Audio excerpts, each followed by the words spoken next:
Hello, everybody, and welcome to the final MycoClinics of the quarterly MycoClinics for 2023.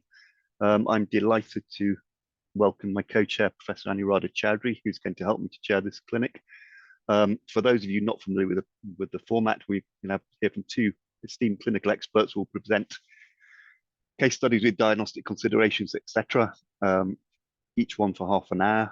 There will be a session at the end open for questions and answers.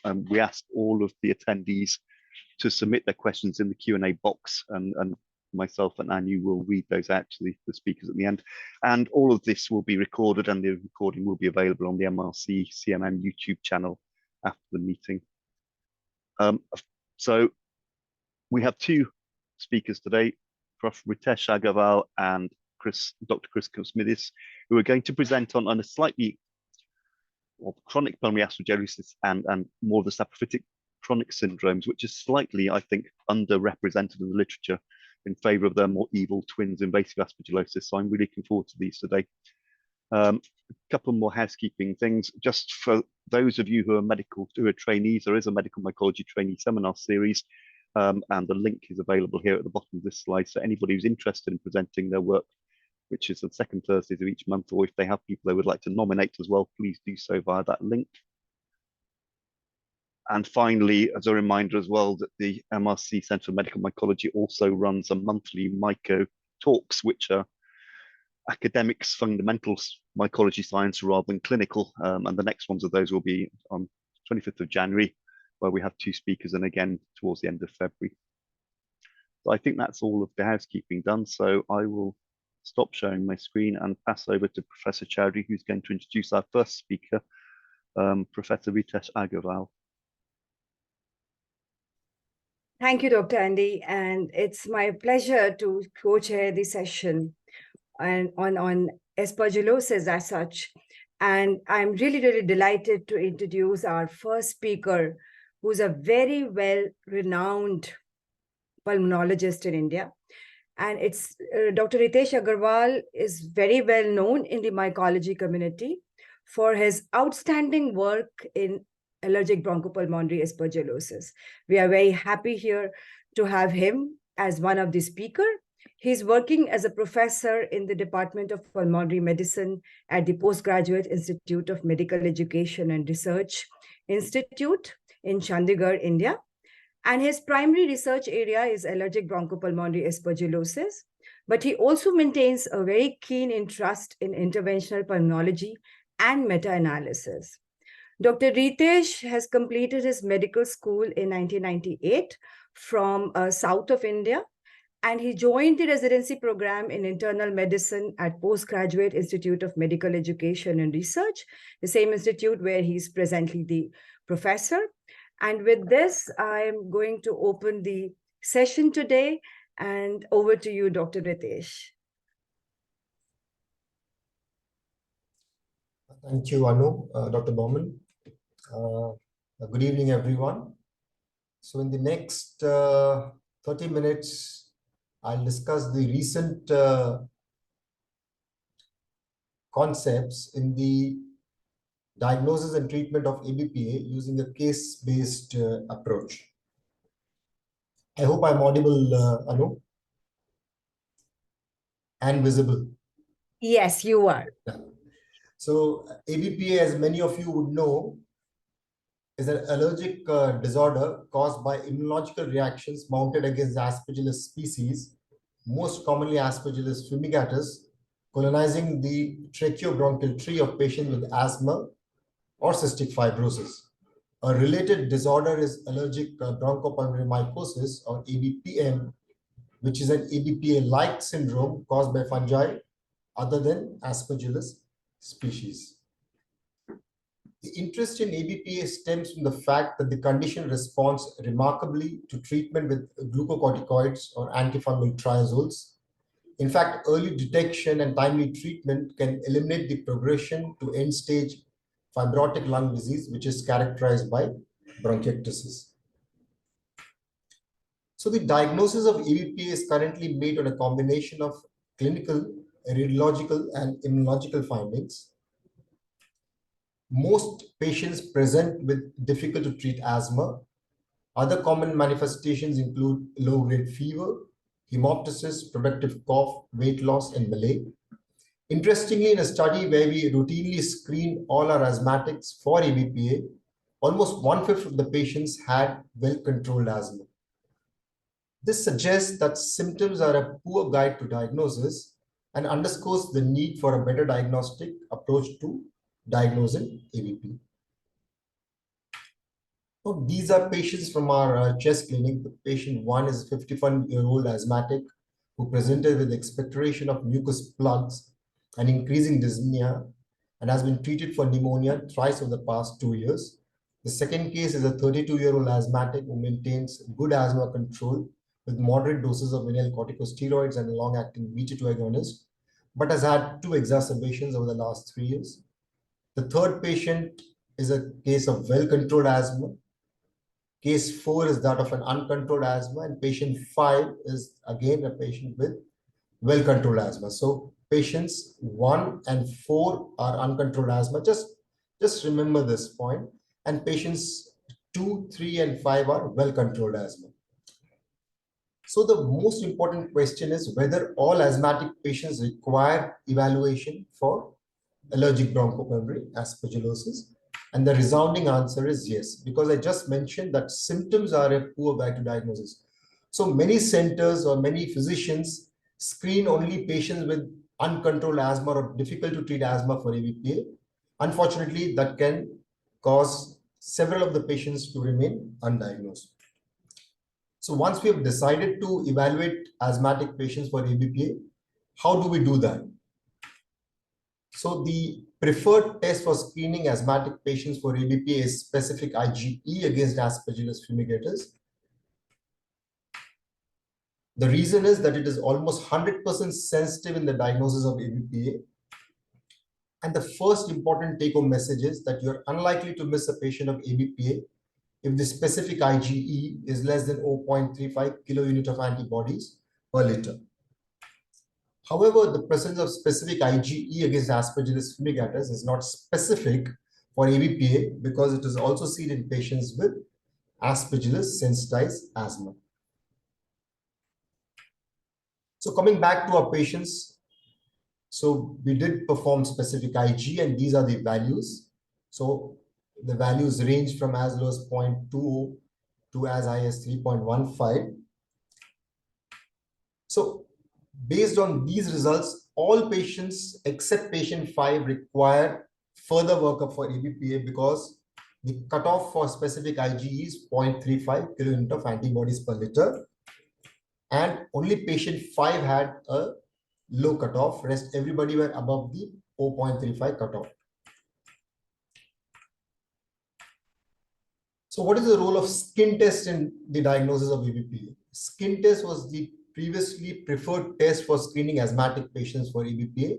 Unfortunately, it has a lower sensitivity compared to specific IgE and can potentially miss 6 to 12% of ABPA patients. So to illustrate this point, our patient 2 had a raised specific IgE, but the skin test was negative. So the skin test missed patient 2 with Aspergillus sensitization. So the next important message is that currently skin test is not the preferred test for ABPA screening. You may, however, do skin test if specific IgE against Aspergillus fumigatus is not available at your center. So what next in patients with Aspergillus sensitization? The next test that should be done is serum total IgE. Serum total IgE is a marker of immunological activity in ABPA, and a normal serum IgE excludes active ABPA as the cause of patients' current symptoms. A cutoff of 1,000 international units per mil has been proposed by the 2013 ISHAN ABPA Working Group guidelines.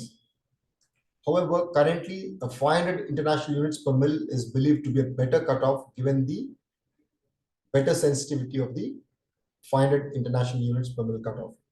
So we use the lower cutoff rather than the higher cutoff.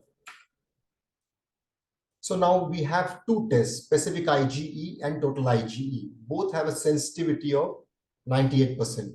but specific IgE is preferred given the better specificity. So if you use total IgE as the screening test, you're likely to pick up more noise than signal. So the third important take-home message is that serum total IgE is not an ideal screening test for allergic bronchopulmonary aspergillosis. So further workup was performed in our patients, and here you can see the specific IgE, the skin test, and the total IgE. The total IgE is raised in patients 1, 2, and 4. So these patients require further workup, and one can stop evaluating for ABPA in patient 3. So in those with raised specific IgE and total IgE, we perform the other tests, including peripheral blood eosinophil count, serum precipitants or IgG against Aspergillus fumigatus, chest radiograph, and thin section computed tomography of the chest. A blood eosinophil count more than 1,000 cells per microliter has been used as a threshold for diagnosing ABPA. Unfortunately, almost 60% of patients with ABPA have counts less than 1,000 cells per microliter at diagnosis, and about 25% of patients have count less than 500 cells. So this emphasizes that eosinophil count should not be used as a screening test for ABPA, and this is the important take-home message number 4. Currently, a 500 cells per microliter is the accepted cutoff in the diagnostic criteria. The serum precipitants or IgG against Aspergillus fumigatus was the earliest immunological test used for diagnosing ABPA. If you do serum precipitants using the double diffusion method, it has a sensitivity of only about 27%.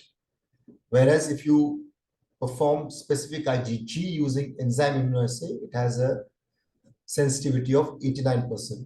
In fact, in a recent systematic review, we found that one additional positive result was detected for every 6 tests that were performed with immunoassay compared to immunoprecipitation. So the next important message is, please do not perform detection of IgG using double diffusion method. Use Aspergillus fumigatus specific IgG by enzyme immunoassay. Chest radiograph may be normal in 50% of the patients, and it should not be used for screening asthmatic patients for ABPA. Computed tomography of the chest is the imaging modality of choice. The most common abnormality is bronchiectasis, along with bronchial wall thickening. However, the pathognomonic finding is high attenuation mucus, which is defined as mucus that is visually denser than paraspinal skeletal muscle.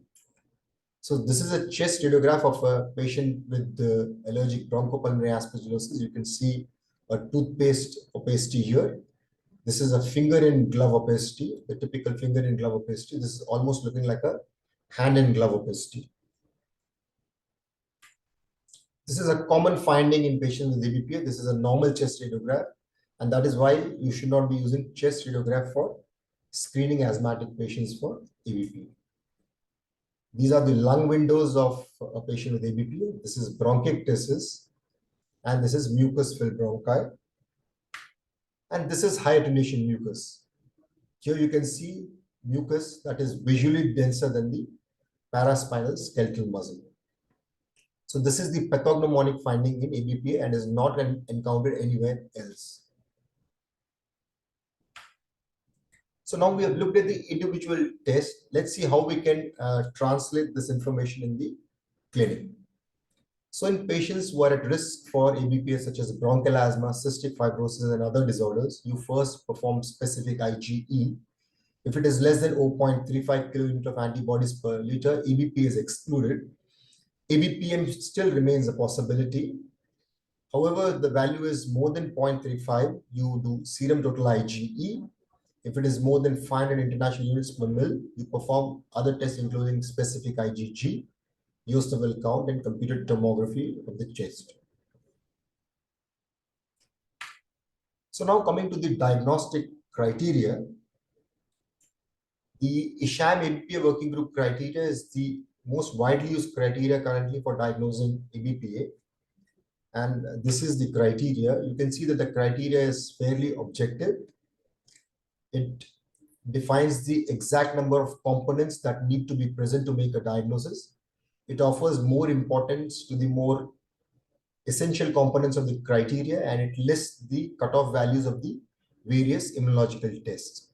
Now, this criteria were proposed almost a decade ago, and in the last decade, we have learned that specific IgE is better than skin test.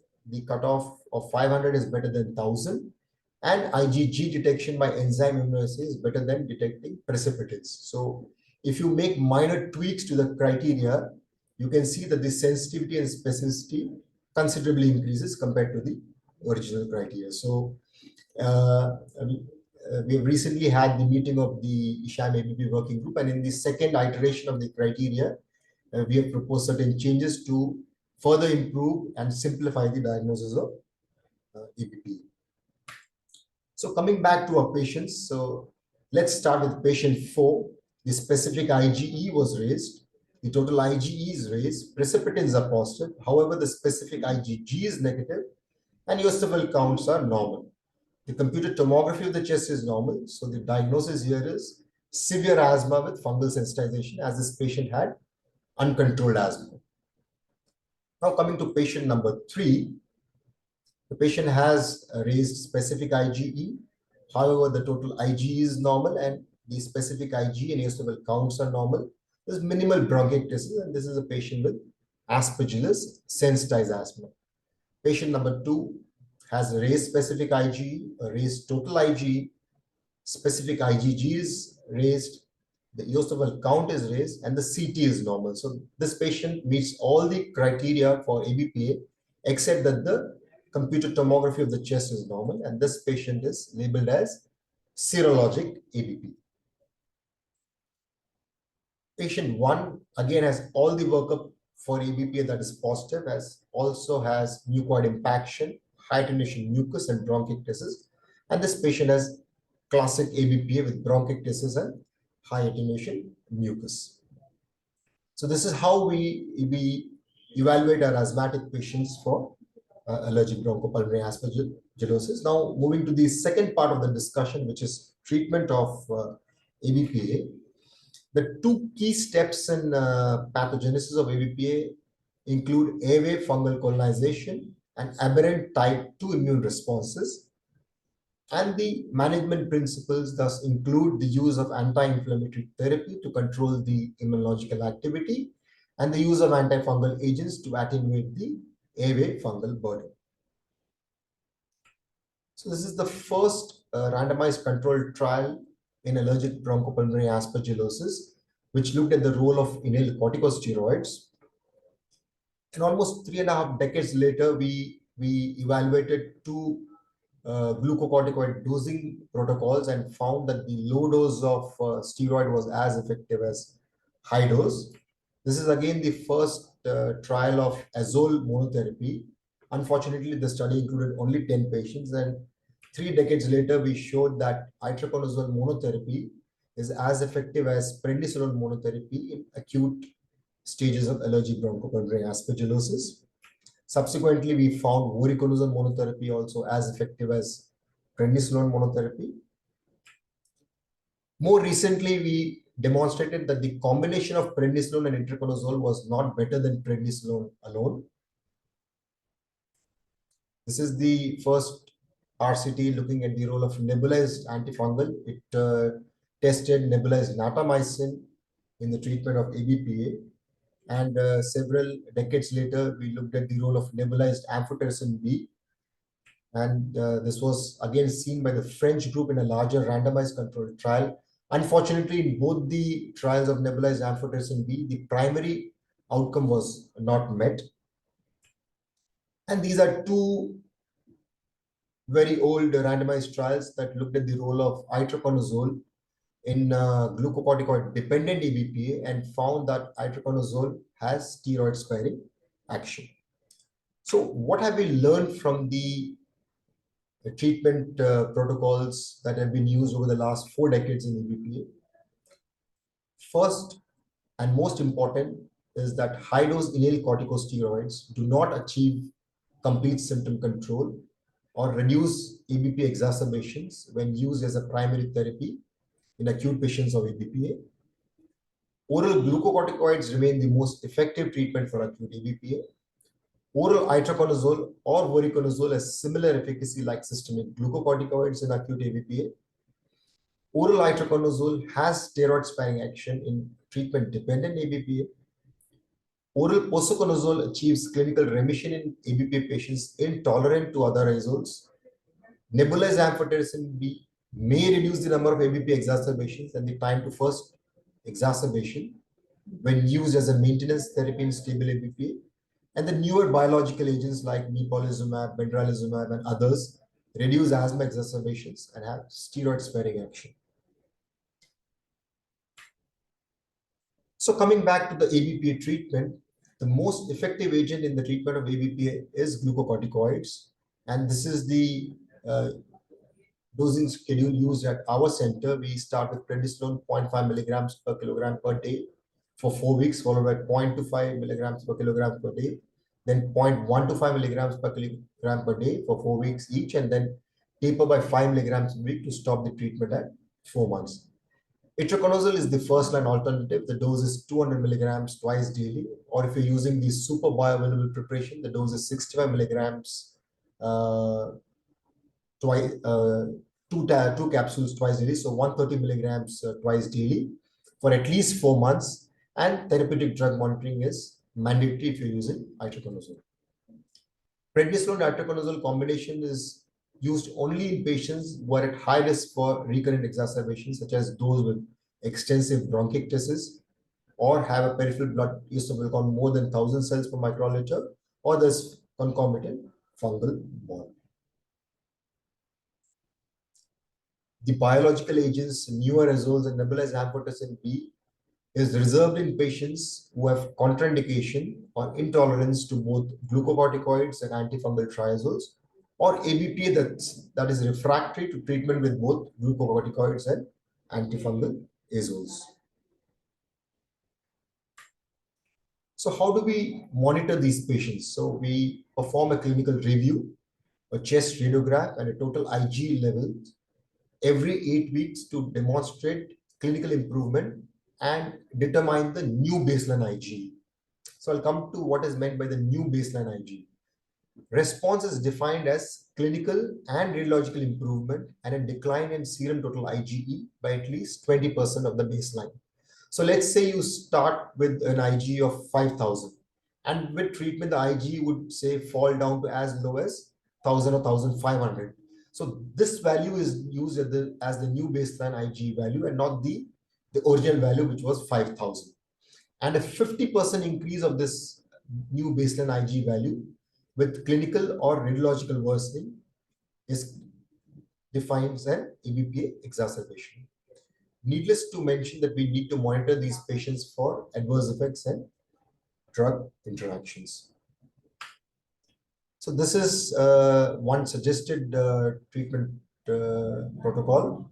So in newly diagnosed patient, you can use either oral glucocorticoids or itraconazole for at least 4 months. You follow them up with chest radiograph, serum total IgE, clinical review, spirometry. And if there's a response, you continue the treatment. And if the patient is stable for 6 months and is off steroids, you label them as patients into remission. If they have clinical or radiological worsen with 50% increase in IgE, this is labeled as an exacerbation, and you treat the exacerbation either with the same treatment used previously, that is oral glucocorticoids or itraconazole, or you could use a combination if the patient has recurrent exacerbations. In patients with treatment-dependent ABPA, oral azoles, low doses of glucocorticoids, nebulized amphotericin B, and the biologicals are treatment options. So you can use any one of these options in patients with treatment-dependent ABPA. So let's look at our patients again. So we had patient 4, which we diagnosed as severe asthma with fungal sensitization. And these patients at our center are treated just like asthma with inhaled corticosteroid plus LABA. Then you move on to other anti-asthma medications.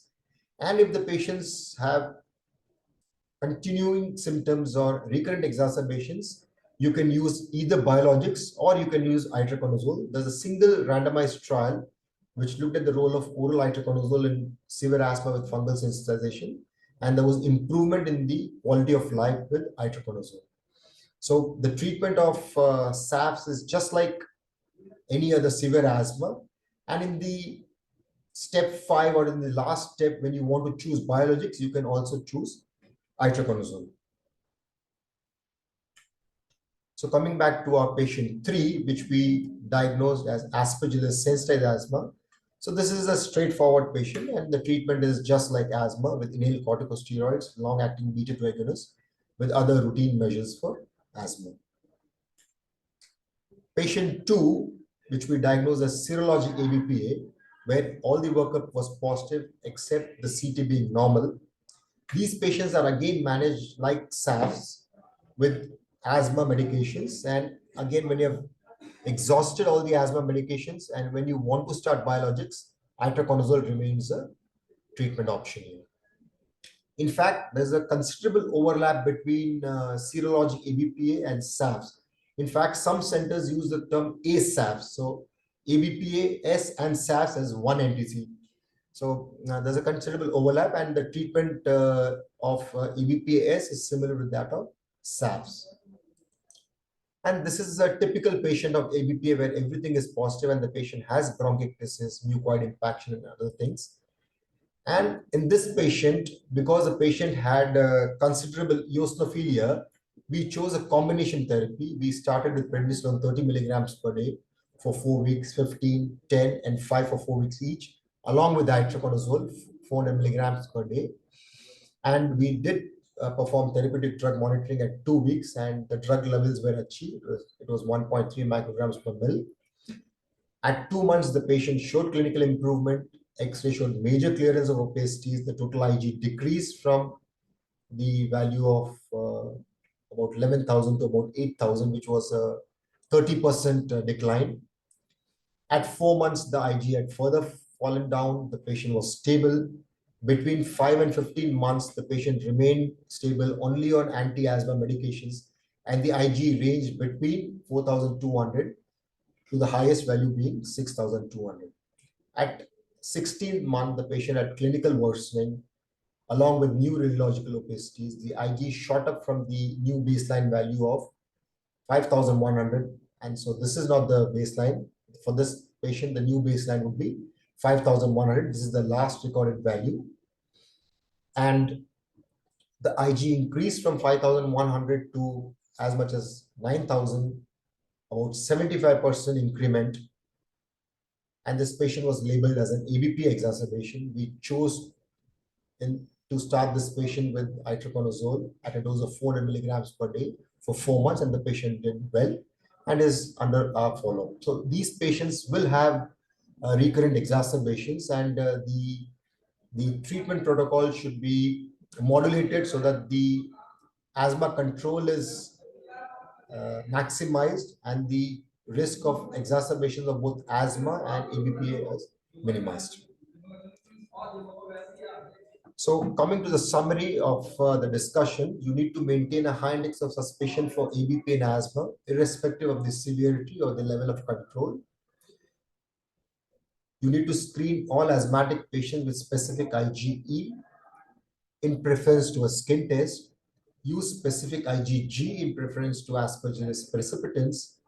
Do not screen ABPA patients using eosinophil count or chest radiograph. Please perform CT chest at diagnosis to further characterize the disorder.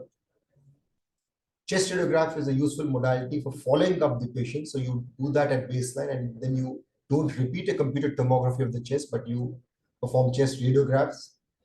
Glucocorticoids or itraconazole are the first line treatment. And treatment in EBPA is associated with excellent outcomes. In fact, EBPA is considered as a treatable trait in bronchiectasis. There's need for RCTs evaluating biologics in EBPA because these agents are associated with minimal side effects and they target the core pathogenic pathway in ABPA, which is the type 2 immune pathway. Unfortunately, we don't have any randomized controlled trials. We need more RCTs in this area. And more research is required for personalizing therapy in specific subgroup of patients. So let's say a patient with extensive bronchiectasis. Now we use a combination in patients with extensive bronchiectasis, but that's a low grade of evidence. So we need larger RCTs so that we can personalize the therapy in specific subgroup of patients with ABP. This is all I had to say. Thank you, everyone, for your kind attention.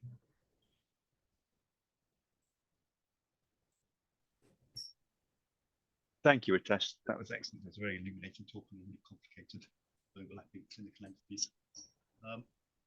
Reminder to anybody with questions, can you put them in the Q&A box, please? We will address those at the end. It's now my great pleasure to introduce our second speaker today, Dr. Kosmidis, if you could share your screen. He's a senior lecturer in the University of Manchester and a consultant in infectious diseases, interim clinical director of the National Aspergillosis Centre in Manchester University NHS Foundation Trust. He was originally trained in infectious disease at Wayne State University in Detroit and has also worked in the UK at both St George's University Hospital and Addenbrooke's Hospital.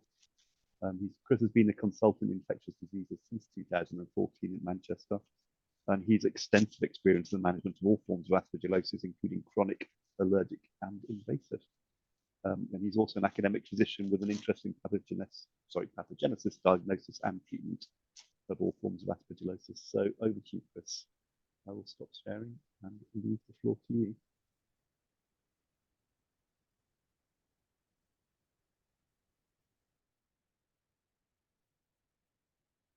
Thank you very much, Andy, for the kind introduction, and to Anu for the invitation to speak about chronic pulmonary aspergillosis, or CPA for short. This condition, as you said before, is kind of underrepresented in the published literature. Thankfully, this is changing in recent years, also thanks to Ritesh's work. And CPA has some features in common with ABPA in that they're both considered within the spectrum of non-invasive Aspergillus syndrome. And as you say, for this reason, maybe they are under-recognized also by clinicians who are much more familiar with invasive Aspergillosis syndrome historically. So what I'll try to do is present the different aspects and different patient manifestations of this condition.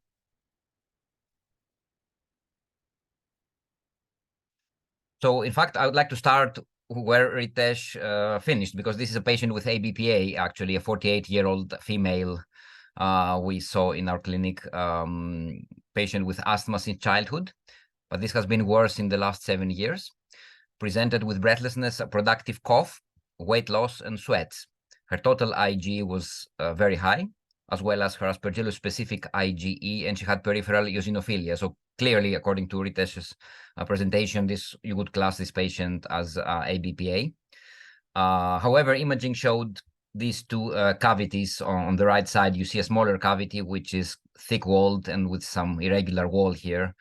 And a larger cavity, more thinner walled, but also with some material inside. So this patient, this cavity is progressed. So this patient also had a very high Aspergillus IgG. So these findings would class her as chronic pulmonary aspergillosis, in addition to ABPA. So this is an ABPA-CPA overlap condition. Now moving on to a totally different situation. This is a 37-year-old male with diabetes who was diagnosed with smear-positive tuberculosis and was treated for 9 months due to isoniazid resistance. I think most of you would agree that this is a classic picture of cavitary pulmonary tuberculosis. And this patient was treated, and the repeat CT scan showed improvement. There is, of course, some remaining bronchiectatic areas or cavitary changes, which happen in a substantial proportion of patients who are treated successfully for TB. So this patient then returned about a year later and presented with hemoptysis. His Aspergillus IgG was very high, and Aspergillus fumigatus was isolated from a sputum culture. And as you see on the left side, at the area where the TB there is a thick-walled cavity, partly fibrotic maybe. There is bronchiectatic changes and also an intracavitary mass, which could be probably an aspergilloma. So this patient again is diagnosed with CPA. So essentially, CPA consists of progressive cavitary disease of the lung. Usually there is intracavitary material, sometimes a fully formed aspergilloma, which happens later, but maybe not initially. And you have to demonstrate absence of other diagnoses like TB. For example, this patient does not have active TB at the moment. Other conditions like lung cancer sometimes can mimic that. And you have to have demonstration of Aspergillus, which would be either microbiological, such as Aspergillus fumigatus growth from a respiratory sample, or Aspergillus IgG positivity. And as Ritesh mentioned before about precipitins, the precipitins have less sensitivity, so they have been largely superseded by Aspergillus IgG in ELISA. So this patient fulfills the criteria for having CPA diagnosis. So as you see, there are two totally different situations here. One patient with severe allergic disease of the lung, developing CPA, and also now you have a patient with a remaining cavity following TB treatment. So is it the same disease, or what exactly is CPA? Why do different types of patients would develop this disease? So to try to understand what CPA is, probably have to start by looking at the histology. So we have patients who have aspergillomas removed or CPA lesions removed, and that's usually late stage when they present with usually massive hemoptysis, or when they are treated with antifungals, but they don't improve and the aspergilloma develops, so they end up having resection. So these are clearly full-blown lesions, very, very advanced. So in this case, you see on the top panel is the cavity lumen, and you have the hyphae within this eosinophilic material, which is essentially what you see as aspergilloma on the imaging. And on the bottom part is the cavity wall. And as you see, there is a chronic inflammatory infiltrate in that cavity, and you see the wall of the cavity is not really lined by epithelium. There are some granulomas, maybe some fibrosis will be surrounding the cavity and the blood vessels here. So clearly it's an inflammatory condition which is elicited by the presence of the fungus. What's interesting is you probably don't usually see fungus in the tissue, so it is not really an invasive aspergillosis process, but it's an inflammatory process triggered by the presence of the fungus there. So what we don't understand is why aspergillus would trigger that, but it's what happens.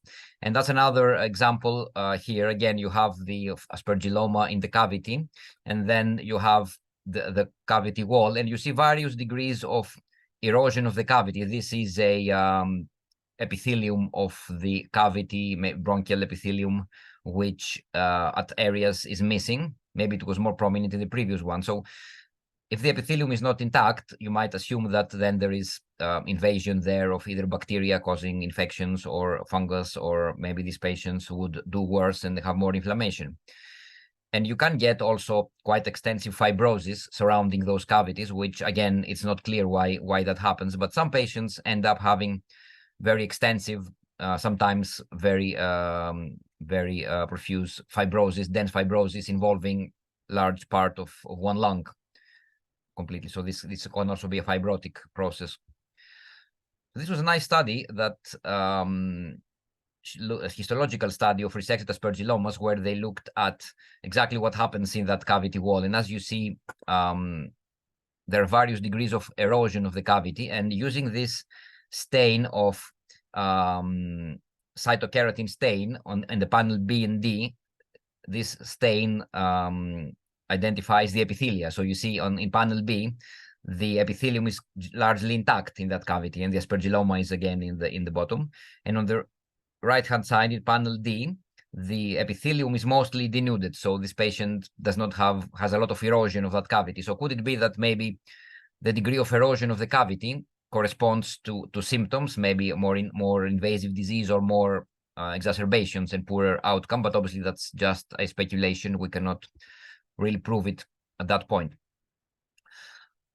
So as you see, you have a really variable manifestation here. You have patients who have an allergic background, you have patients who have prior TB, you have patients who have more severe lesions or less severe lesions. So the main questions that come to my mind when I see those patients is, first of all, should I treat this patient? Does this patient need treatment? So when you see those lesions, remember those are kind of chronic lesions. They are not invasive. So who benefits from treatment? And if you decide to treat, what antifungal to use, for how long? This is a chronic condition. So do you treat forever or do you treat for 6 months? And then questions that come up is, how do we know the patient is improving, and will CPA relapse when we stop treatment? So starting with the question, who to treat?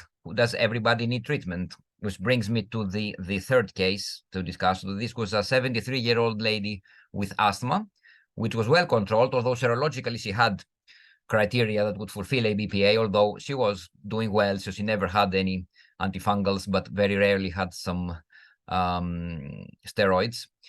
And this lesion was actually found incidentally on her CT scan, which was done for other reasons. And she actually, this lesion was there and she remained minimally symptomatic for 7 years with no treatment. So this repeat imaging, this remained unchanged.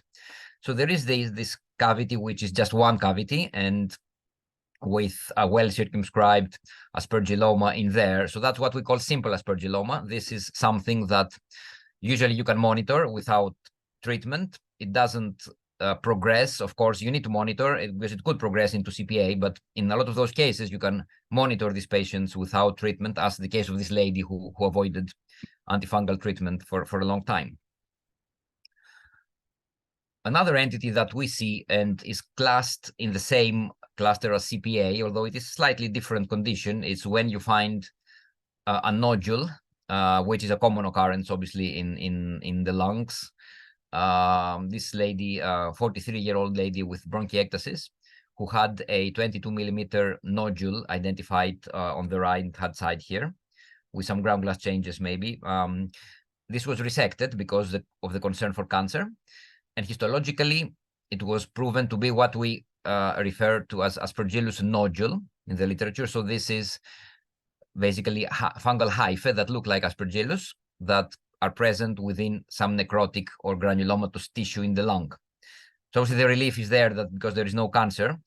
But of course, then the question comes what to do with those cases when you have an Aspergillus nodule. Do you need to give antifungals? How do you to observe? So what has been shown, and also our experience, is that if you remove an Aspergillus nodule, the prognosis is very good and it's unlikely to see a recurrence. However, also following patients who have had nodules proven by biopsy without removal, it could be that CPA can develop, but in a small number of cases, maybe 10 to 20% might develop CPA over years. So this is, again, something that you need to follow, although the role of antifungals is not clear in this setting. I would probably follow these patients with imaging, especially if they have no symptoms, and they usually don't have symptoms related to the nodule. So we've seen a couple of examples of cases where you don't really have to treat with antifungals. But what about this patient? This was a 76-year-old male with COPD. As you see, there is bullous disease and rheumatoid arthritis. And changes had been stable over a year. This thick-walled cavity in the right upper lobe has been there actually for a year with not progressing. But then these two scans are 4 months apart, and the second scan showed both the cavity enlarging, some infiltrate here behind the cavity, which looks infectious, and also a material inside the cavity. So this patient actually had progressed also clinically and was started on antifungal treatment. So as you see, there is variability in terms of how quickly this can progress in each patient, and again shows the unpredictability of how CPA can progress. So we have shown most of the examples of underlying diseases. In our setting in Manchester, the majority of patients will have COPD, like the one I presented before. In other settings, TB is the most common in TB high prevalence area, but there are conditions like ABPA as well, which I mentioned. Patients who survive from lung cancer surgery also can get CPA. After a severe episode of pneumonia, necrotizing pneumonia, you can get CPA, and also you see other conditions are less common, but you have to consider any form of chronic lung pathology or lung injury or insult to the lung then can cause eventually develop into CPA. So then we've established that some patients really progress on treatment, without treatment, and you might need to address that and try to treat. So the fundamental question is, do antifungals do anything here? Do they work? So this has been answered also thanks to this meta-analysis from Interpol Segal and the rest of the team from Ritesh's group in Chandigarh. And this meta-analysis showed, of course, that what surprisingly there's very little in the way of randomized controlled trials in CPA, at least until recently. And the reason being that it's very difficult to define endpoints in CPA, and also the long-term treatment, which is much more difficult to monitor long-term. But what the meta-analysis showed that any azole is better than no treatment. So supportive care, all of the azoles are better than no treatment. So the question has been answered. You have to treat those patients who have this progressive cavitary disease. However, if you look between different azoles, there is not really much to separate them. And if you look at antifungal intravenous treatment, which again the meta-analysis looked at, as you see, again, small numbers of cases, so you cannot really make firm conclusions. But there may be a trend that caspofungin may be worse than micafungin or other azoles. But again, these are all small numbers probably compared to the oral treatments here. So I chose this study from Japan because it was the one with the largest number of cases. And you see the variability in approach, because in Japan, the practice seems to be that intravenous treatment is given as induction therapy. However, these patients were then switched to itraconazole or voriconazole, but this is just retrospective observational. It was not randomized. And the outcomes were better on voriconazole in that patients had reduced rate of complications or side effects or readmission to hospital on voriconazole. So once you start treatment, how long should we treat for? So our practice is to, for these patients in the National Aspergillosis Centre, to monitor their quality of life, which we have been doing with quality of life score called St. George's, and things like weight gain and recording of symptoms. So what we've seen over years is that long-term treatment in some cases provides further benefit beyond the first few months. So you have seen that, as you see, all these graphs here are the St. George's quality of life scores. So if you see the top in the gray color here is the number of patients who improved. With the white color is those who were stable in terms of St. George's score, and with the dark color are the ones who actually deteriorated. So you see with voriconazole and posaconazole, these patients had ongoing improvement. So in terms of larger numbers of patients reported improvement at 6 and 12 months, which wasn't the case with itraconazole, which we attributed to side effects actually. So in that setting, maybe voriconazole or posaconazole may be better in terms of this quality of life measurement score. But clearly it shows that benefit continues beyond 6 months of treatment. And that was actually also shown in this nicely designed study, again, from Ritesh's group, where patients were randomized to 6 months versus 1 year of treatment of itraconazole. And the outcome was that relapses were less common in the longer treatment group and happened later. So quite a large difference. Of course, 12% of the patients in the 6-month group versus 22 in the 12-month group had adverse events, but none of them required treatment discontinuation. However, the time to first relapse was longer in the longer treatment group. Of course, these patients could relapse eventually, but obviously there is a benefit in treating for longer for CPA, and this study, I think, will help in understanding that treatment for CPA being longer term is more helpful. Also, our practice would be to continue beyond 6 months. In some cases, you have some cases where it's difficult really to stop treatment. I had this patient who, 64-year-old lady who had large volume hemoptysis and could not have surgery, and she was put on voriconazole. You see a large aspergilloma here in the left apex. And then 2 years later, the aspergilloma is smaller, it is there. Then 4 years later, it's again a bit smaller. So in that case, obviously discussing with the patient, and discussion is here to continue treatment. She has tolerated very well, so we have not really stopped the treatment. So there are cases where it's really difficult to stop. In some cases, you have to carry on very long term. So we come to the difficult part, which is how do we know these patients are improving? The problem comes from the fact that in CPA, you don't really have a measure of objective measure of treatment response, right? Because if you're treating TB, for example, you go for a negative sputum culture, or even with non-tuberculous mycobacteria, or with candidemia, you go with a negative blood culture. But what do you use for CPA? As you all know, you can Aspergillus can grow in the sputum, and it might be a colonization, or also the fungal culture is not very sensitive, so you don't really know what you're getting. There is no specific obvious test of cure for this disease. So we rely on clinical, radiological, and serological criteria sometimes. And this is the attempt from this international research group, clinical research group on CPA called CPA-NET, that attempted to define, based on expert consensus, what are the treatment outcome definitions we should be looking for. So what really constitutes improvement in those patients. So what the panel recommended was that to say that a patient has responded to treatment, they have to have at least a 25% improvement in symptom score. And to assess this 25%, you may have a Likert type scale from 0 to 10 or something like that was used in some studies. And you have to have radiological improvement or stability. So this is considered an overall response.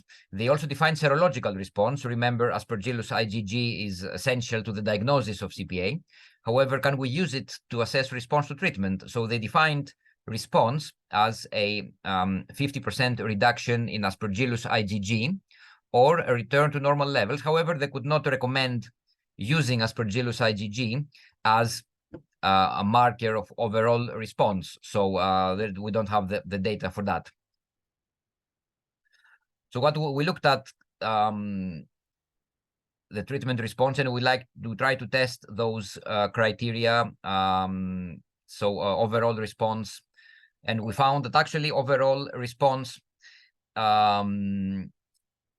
to treatment actually was significantly associated with survival. So this is a response to 6 months, which in our case we defined as clinically better or stable, and radiologically better or stable. This has also been used in studies, even from Ritesh's group. They have used this measure of outcome.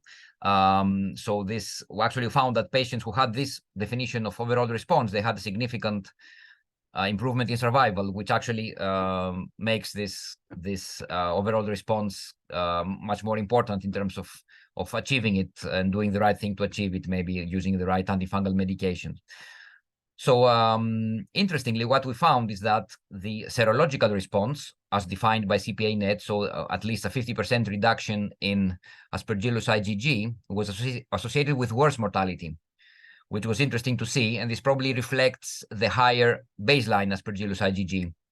So, and that was also in our multivariate analysis or in univariate analysis, factors related to the aspergillosis like low albumin or the CRP or Aspergillus IgG were associated with worse mortality. Interestingly, also inhaled steroids were associated with reduced mortality, which is interesting to see here. And in multivariate, of course, there is a lot of confounding here because all of these would be elevated in or will be abnormal in CPA. So, but albumin was the strongest probably. So this probably shows that CPA has a significant impact on mortality, given that those markers. So going back to case 1, this was the lady with ABPA, with poorly controlled asthma, who had these new cavities developing, and she had 3 months of voriconazole and had improvement in the CT scan. So you see that this cavity is now smaller and thinner walled, and this other cavity is also smaller. Now there is probably a more well-formed aspergilloma, which wasn't there before, but this patient was doing much better. So based on this patient had a response at 3 months. Usually we check it at 6 months, but this patient already improved at 3 months. So then, assuming we're stopping treatment at 6 months or 1 year, then what do we tell our patients? Like, how do we know that they will not relapse? So we looked at that in our center, and it's difficult to really have a very good, very well-designed study, because this was a retrospective study. Of course, patients who had stopped treatment because they it was deemed that they were doing well, but of course there were different durations of treatment. And we found that actually the most important factor of relapse was bilateral CPA. So obviously this shows the larger burden of disease in these patients. Perhaps we might get more longer term from Ritesh's study of the 6 versus 12 months, and we can know a bit more about that.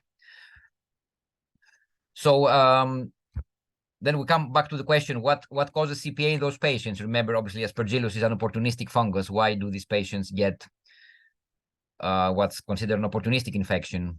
Non-invasive, but clearly distressing condition, progressive, destructive, and with high mortality. So why does this happen?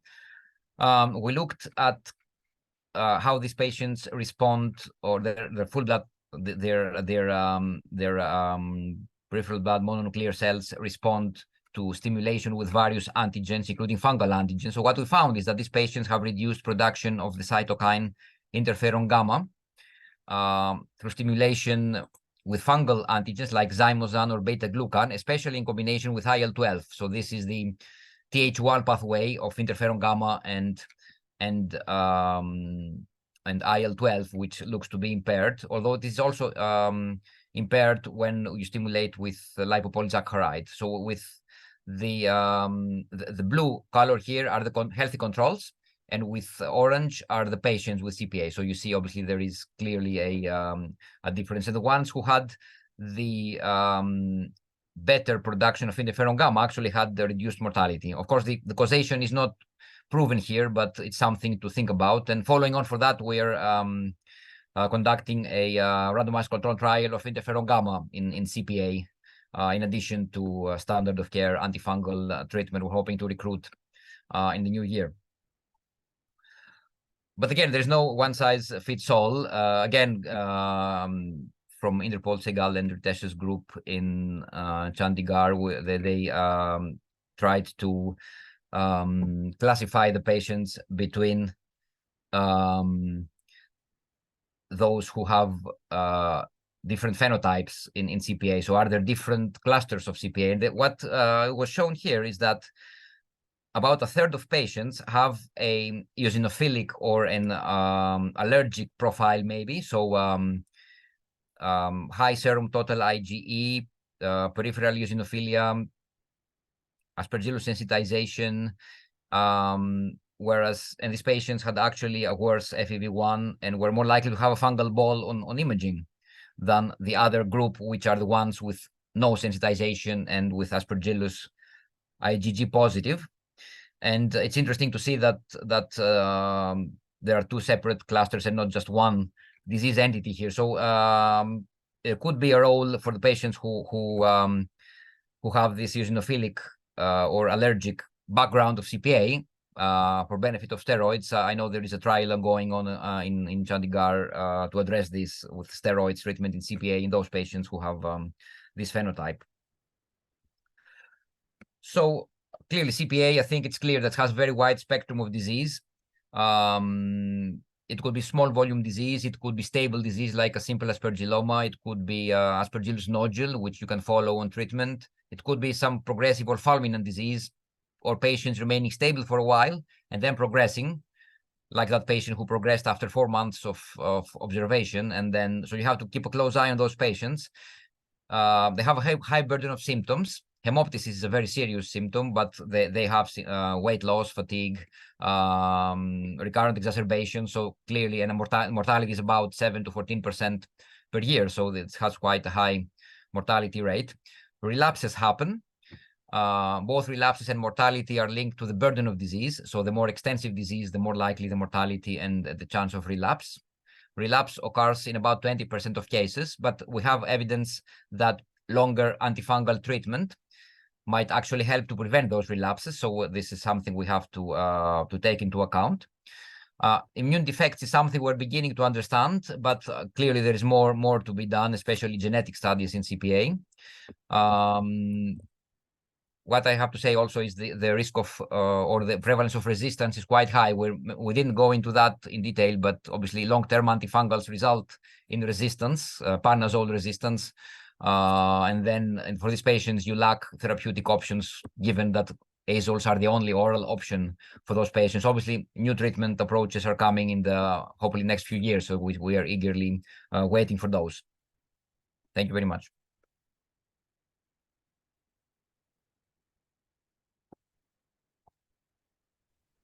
Thank you, Chris. That was brilliant. And thank you, both speakers, for two excellent and very overlapping and complementary talks. Welcome back, can you, to the question and answers. We have got a few questions. I think, are we going to take it in terms? You can ask Ritesh questions and I'll ask Chris. Do you want to go first? Okay.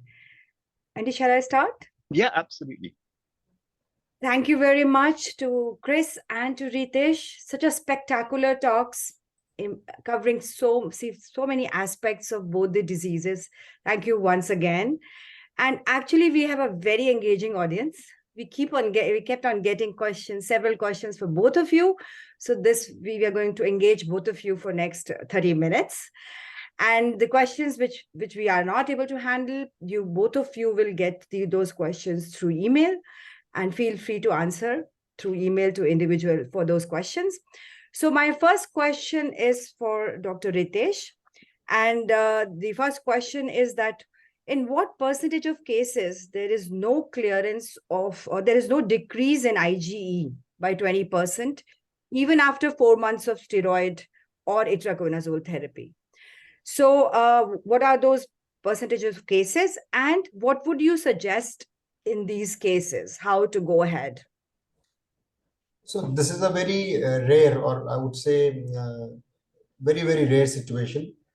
Such things occur if you have performed IG by using different assays. So let's say you've started measuring at the IG at baseline using fluorescent enzyme immunoassay, and during follow-up, this situation is unique in India.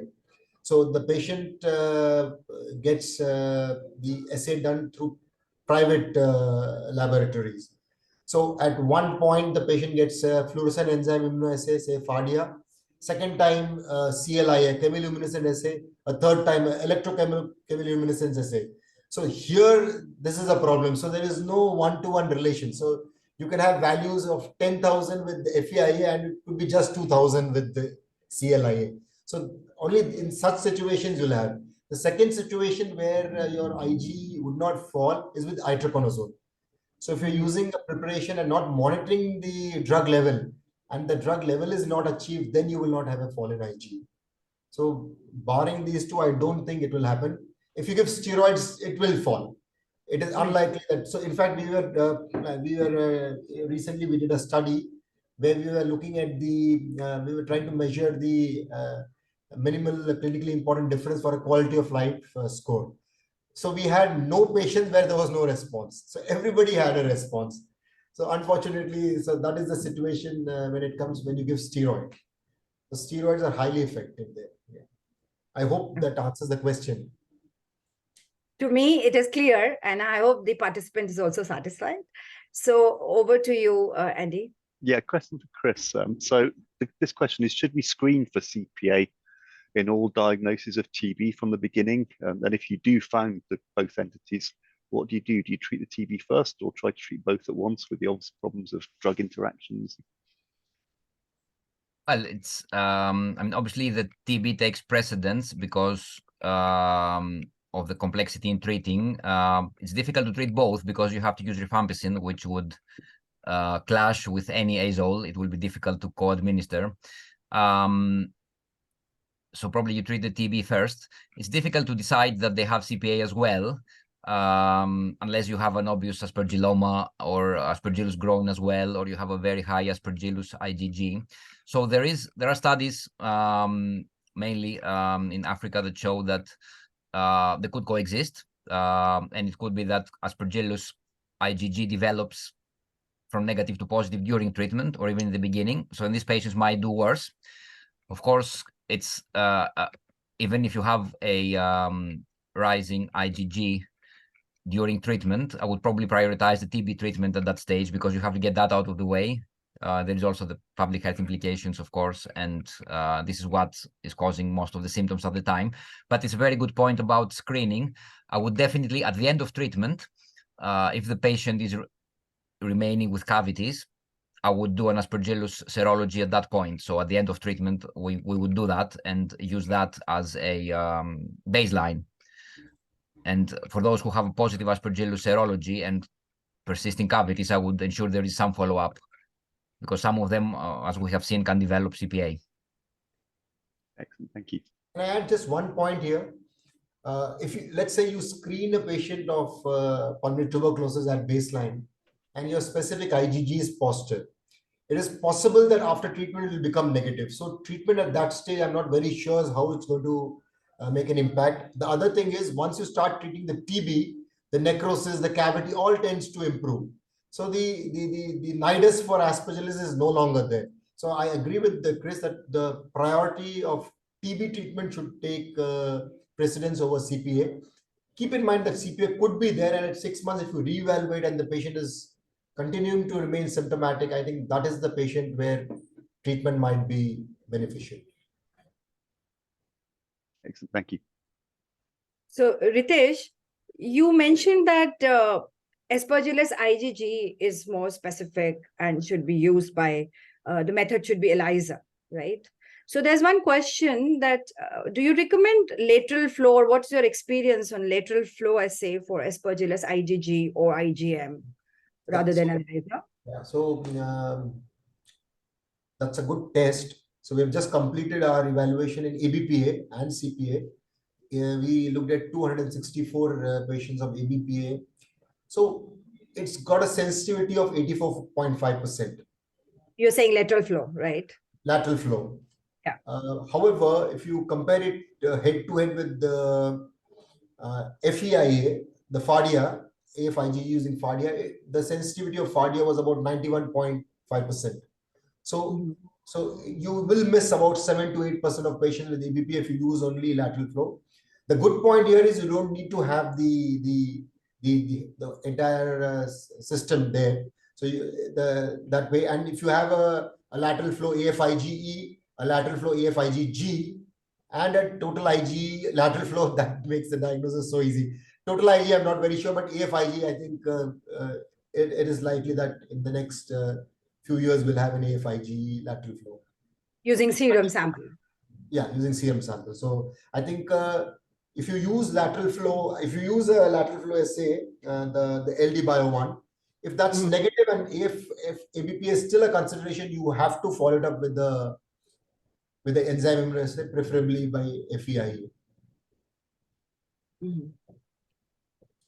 Thank you. Hi, Chris, another question for you. So this is a scenario with a patient with an asymptomatic aspergilloma, but the patient's on chemotherapy. So what would you do? Would you treat, or would you give prophylaxis? And if so, with what agent? That's a difficult question and comes a lot from clinicians if a patient has a stable aspergilloma. So I think for me, it would be definitely the risk of neutropenia. So if they're going to get neutropenic, I would prophylax them definitely. I think it's a case-by-case basis how immunocompromised they're going to be. In most cases, if you have stable, this kind of chronic lung disease, so if you would not otherwise treat it as CPA, so they're not progressive lung lesions, I would probably wouldn't prophylax them, because this is a stable disease, and I would advise close clinical follow-up with frequent imaging and clinical assessment. So sometimes the risk of antifungal prophylaxis, outweighs the benefit of toxicity and drug interaction thing. So I think it's a case-by-case basis. So again, if it's a extensive immunosuppression, I would prophylax them if they're going to get neutropenic, but not in most cases. Excellent, thank you. So, Ritesh, my next question is related to my earlier question. And so one of the participant has just asked that, can you please explain the Aspergillus fumigator specific IgE testing methodology? And can you also comment on the cost and turnaround time? So We use the ImmunoCap, the FADIA, the Thermo Fisher machine, which uses the fluorescent enzyme immunoassay. It's got an ImmunoCap. So it's a no-brainer. So you just have to insert the ImmunoCap, calibrate, use an IgE, anti-IgE. So the turnaround time is about 15 minutes. So if you with the newer machines, the FADIA 250, the FADIA 500 and FADIA 700 and 1000, you can do individual immunocaps also. So the turnaround time is very fast. The cost is about, if you do it in-house, I mean, if you have the machine, the cost is about 400 Indian rupees. The private labs would charge about 600 Indian rupees. So it's not very expensive in that sense. Yeah. Yeah. And then the reagents coming in time, all that is also again an issue. I mean, running a lab. Yeah, and then... if you're a specific center for chronic lung aspergillosis, you'll ensure all that. I mean, yeah. Otherwise, all our research and clinical care would come to a halt if you don't have the reagents. Absolutely, because with the small institutions, how do that's they? A problem that's what I'm saying. Yeah, that's a problem, and that's why we are looking at the lateral flows. Yes. Yes. That if they are there, but the lateral flow is expensive. For instance, the LD bio is about 1,400 Indian rupees, and the charge for Aspergillus fumigatus IgG is about 650 Indian rupees. So it's almost 2.5 times. Yeah. So the lateral flow is not that inexpensive. But like what we saw in Cryptococcus over the years, the cost. Yeah, hopefully. Yes, yeah. Hopefully. Yeah. Thank you. Thank you. So next question for Chris. So this is from Ritesh Agarwal. Case 3 that you showed, Chris, is that a simple aspergilloma, or would you classify it as an ABPA with a fungal ball? Because the treatment for both will be different. Aspergilloma would be observation, but ABPA with aspergilloma would require treatment. I think you're on mute, Chris. Sorry. Chris, you're muted. Sorry. Yes, good point. That was the case of the lady who had asthma, but it was well controlled, and she had serological evidence of ABPA. Well, she didn't ever require treatment for ABPA as such, so she was clinically well. So I don't think she would fulfill the criteria of being treated for ABPA in that situation. So there is an overlap here. So it's a very valid point. You could call it ABPA with a fungal ball there, but in terms of the clinical progression, to me, it did not look like an ABPA as such. So she was never treated as such.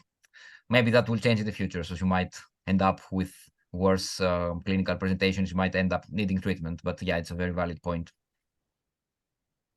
Thank you. So, Ritesh, the other question for you is, in ABPA with fungal ball, is voriconazole preferred over itraconazole, as vori is the drug of choice for aspergillosis? I mean, see, it all depends on the stage where the patient comes. So patients with acute ABPA for the first time can have extensive bronchiectasis and some bronchiectatic cavities filled with the fungal balls. So in that patient, even steroids are effective. So we have shown disappearance of fungal ball just by giving steroids alone. However, the situation is different from an advanced ABPA where there's extensive fibrosis, pleural thickening, etc., where ABPA becomes quiescent. So the total IgEs, everything are stable, but specific IgG slowly increases. So this is a patient where ABPA is now progressed to CPA. So in that patient, you require antifungal, and in most patients, itraconazole does well. So there's no. The other problem with voriconazole in India is it's got a lot of photosensitivity. So that's a big problem with voriconazole. So I think Inder has just completed the recruitment for a trial where he has compared itraconazole versus voriconazole head-to-head in patients with CPA. A lot of side effects with vori. In fact, many patients stop their vori midway once you give them, because you have to give them for a long period, 4 to 6 months at least, if not for long. So that's a big problem with vori. I think in our setting, itra is very good. It's very well tolerated compared to vori. Thank you.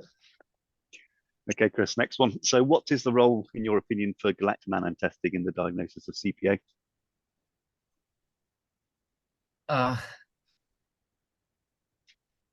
I think it's a combination of things. I mean, obviously, galactomannan is much better characterized in invasive aspergillosis.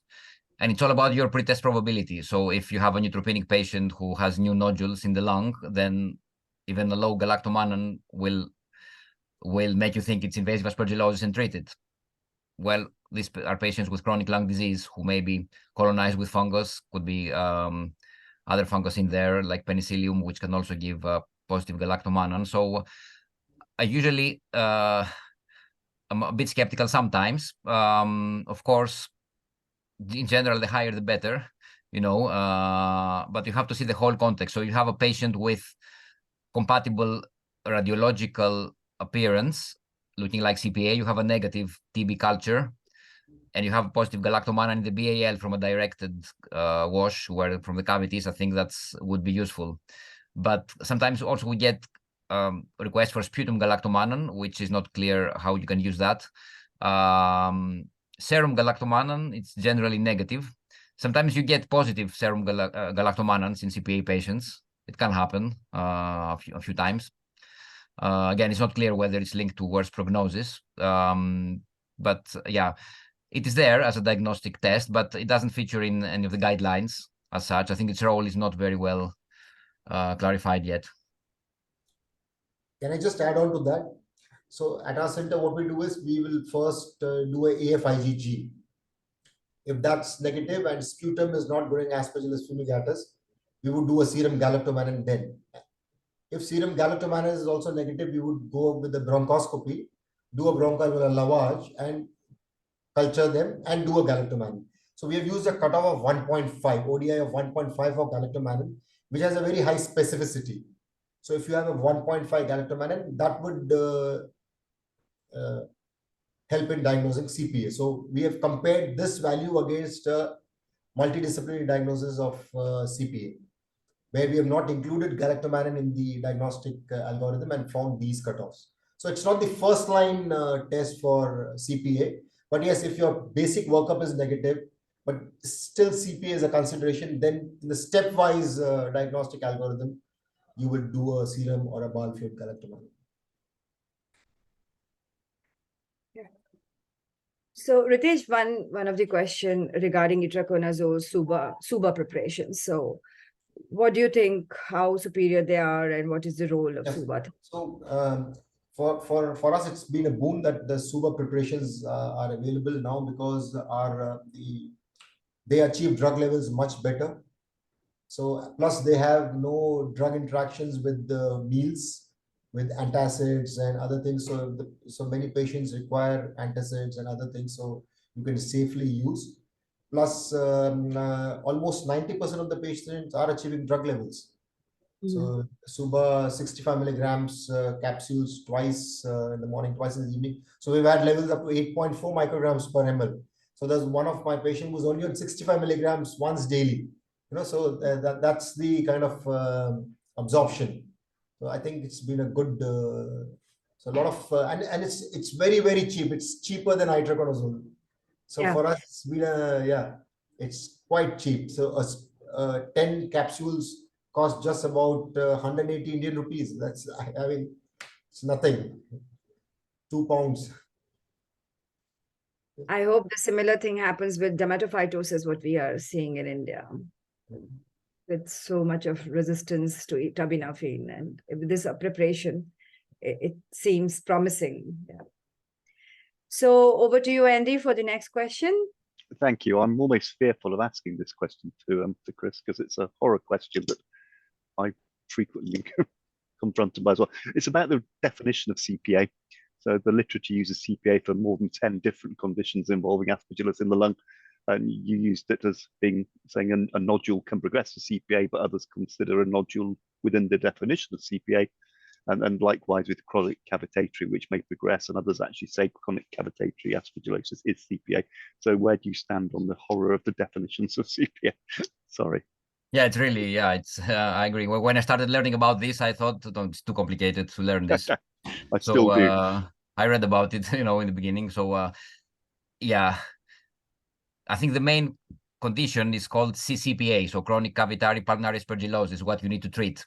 Chronic cavitary means there are progressive cavities, one or more than one, and they have an aspergilloma in there, or they don't in the beginning. So progressive cavitary disease is what is termed as CCPA, chronic cavitary pulmonary aspergillosis. Again, this consensus.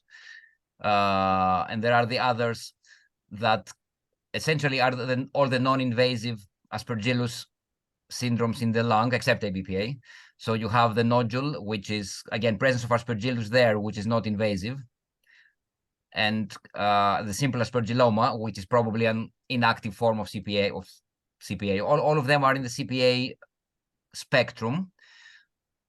What is non-invasive and what is non-ABPA, I think, falls into that category. There's something called CFPA, chronic fibrosing. So when you have a lot of fibrosis in the lung, that looks like a destroyed lung appearance. So I think, yeah, it's a bit annoying to think of all of those different syndromes. But I think that the main one that you need to know about is CCPA, chronic cavitary pulmonary. So chronic cavitary progressive disease. This is the 9 out of 10 patients that you need to treat, essentially, is that. The others are different earlier forms, maybe, or even more advanced forms. So Plus yeah, needs a bit of subacute, reading. Plus the subacute, Chris, the subacute Oh yeah, I forgot that. aspergillosis, or CNPA, chronic necrotizing, is actually not CPA. It's basically between invasive and CPA. So the patient presents between 1 and 3 months. So it's a kind of IPA occurring in less immunocompromised patients. Yeah, thanks for that. Yeah. I may be forgetting 1 or 2 more.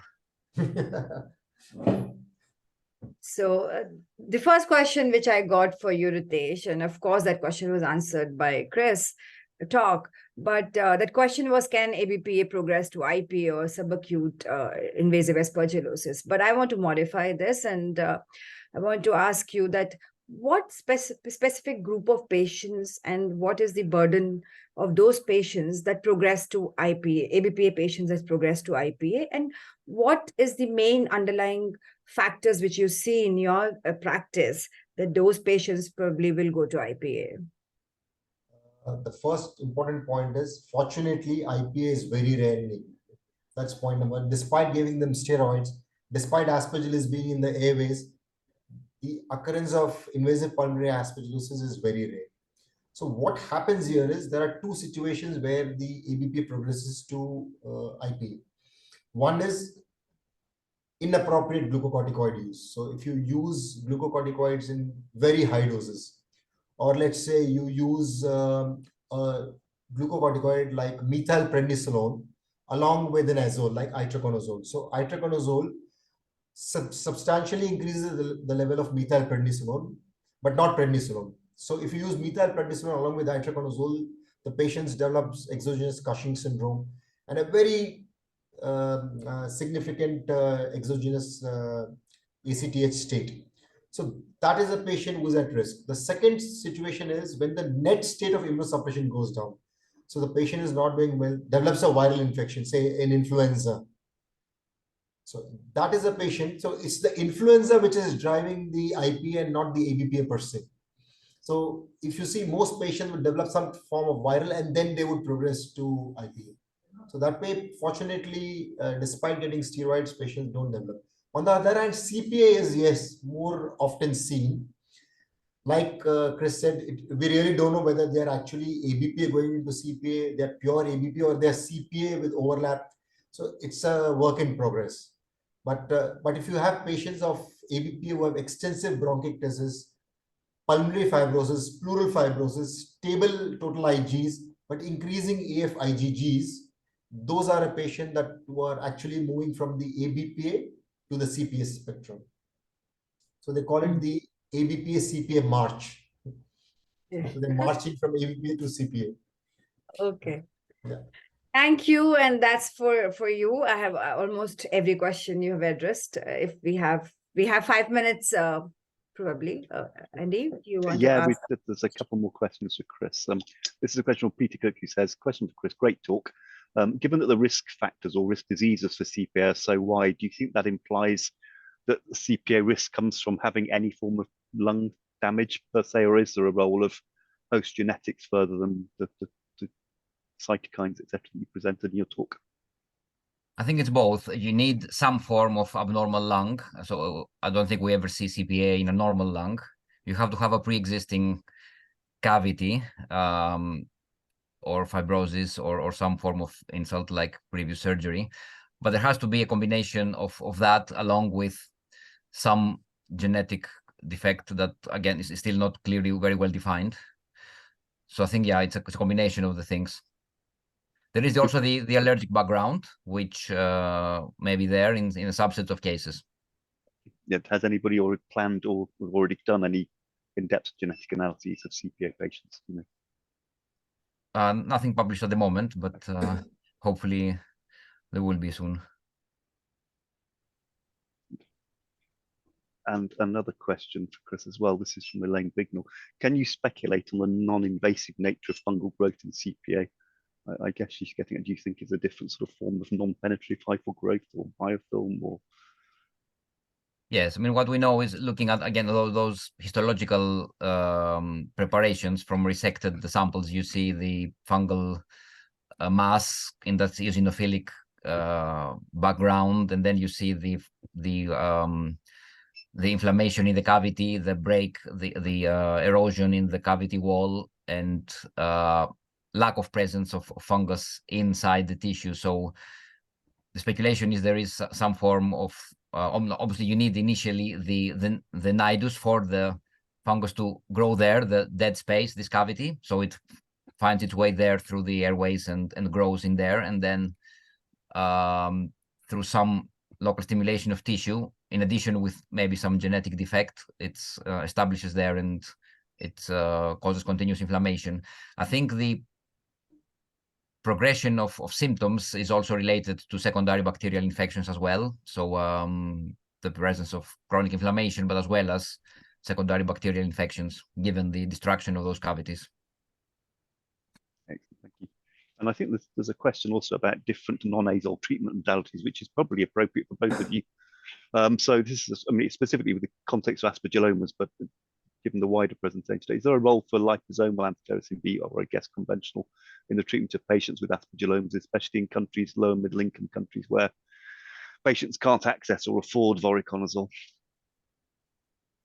Yes, I think so. I mean, there are a couple of papers out there about cases where you have pan-azole resistant aspergillosis, and the practice then would be to give intravenous treatments like echinocandin or amphotericin B, but obviously that is a limited duration due to the toxicity and the need for intravenous treatment. So I think these are kind of salvage treatments in case of resistance. So we have been doing that. We would give maybe 3 weeks or 6 weeks of echinocandin or amphotericin B in patients who progress despite azoles. And obviously, if azoles cannot be given, this could be a reasonable approach, considering if the patient has high burden of symptoms and you cannot give an azole, you could consider amphotericin B. So then you might want to repeat the course after a while, obviously, given if it is safe to do so. Fantastic. And I think I'm conscious of the time. I think the recording stops in about 1 minute, so we probably need to wrap up now. But thank you for 2 fabulous talks today, and for our participants for some stimulating questions as well. I'd just like to thank Anu as well for being an excellent co-host. So thank you both. Enjoy the rest of your evenings, and thank you to everybody who dialed in for this. Thank you. Andy. Thank you, everyone. It was fantastic to learn so many things and to discuss. Thank you so much. Thanks for inviting us. Thank you. Bye.